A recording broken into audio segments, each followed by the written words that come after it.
మరి కాసేపట్లో Nallapadu police station నుంచి అంబటి రాంబాబును వైద్య పరీక్షల కోసం తరలించనున్నారు. అనంతరం జడ్జి ముందు ప్రవేశపెట్టనున్నారు. అంబటిపై ఇప్పటికే 3 కేసులు నమోదయ్యాయి. అంబటిపై నాన్ బెయిలబుల్ సెక్షన్స్ పెట్టేందుకు పోలీసు న్యాయ నిపుణుల సలహాలు తీసుకుంటున్నారు. అటు అంబటి రాంబాబు ఇంటి వద్ద ఉద్రిక్తత చోటు చేసుకుంది.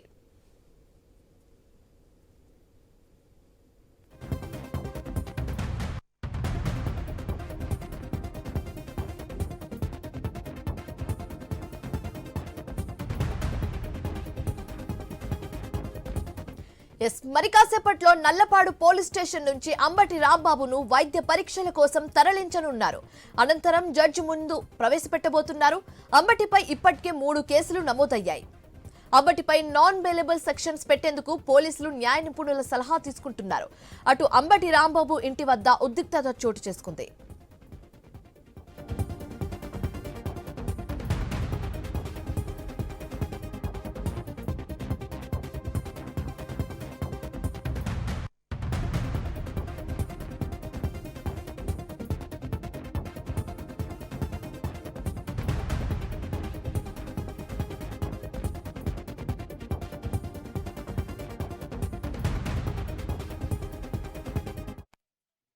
కాసేపట్లో నల్లపాడు పోలీస్ స్టేషన్ నుంచి అంబటి రాంబాబును వైద్య పరీక్షల కోసం తరలించనున్నారు. అనంతరం జడ్జి ముందు ప్రవేశపెట్టబోతున్నారు. అంబటిపై ఇప్పటికే 3 కేసులు నమోదయ్యాయి. అంబటిపై నాన్ బెయిలబుల్ సెక్షన్స్ పెట్టేందుకు పోలీసులు న్యాయ నిపుణుల సలహాలు తీసుకుంటున్నారు. అటు అంబటి రాంబాబు ఇంటి వద్ద ఉద్రిక్తత చోటు చేసుకుంది.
కాసేపట్లో నల్లపాడు పోలీస్ స్టేషన్ నుంచి అంబటి రాంబాబును వైద్య పరీక్షల కోసం తరలించనున్నారు.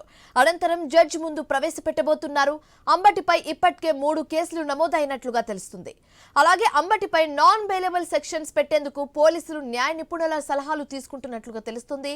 అటు అంబటి రాంబాబు ఇంటి వద్ద ఉద్రిక్తతలు చోటు చేసుకుంది. ఇదే అంశానికి సంబంధించి మరింత తాజా సమాచారం మా కరెస్పాండెంట్ హరీష్ లైవ్ ద్వారా అందిస్తారు. హరీష్, ఏంటి సిచ్యువేషన్ ఎలా ఉంది అక్కడ? మరి కాసేపట్లో వైద్య పరీక్షల అనంతరం జడ్జి ముందు ప్రవేశపెట్టబోతున్నట్లుగా తెలుస్తుంది. అయితే ఆల్రెడీ 3 కేసులు ఉన్నాయి అంబటి రాంబాబు మీద. అండ్ అలాగే పోలీసులు ప్రయత్నిస్తున్నారంట, నాన్ బెయిలబుల్ కేసు పెట్టడానికి ప్రయత్నిస్తున్నట్లుగా తెలుస్తుంది. ఏంటి పూర్తి డీటెయిల్స్ ఏ విధంగా ఉంది?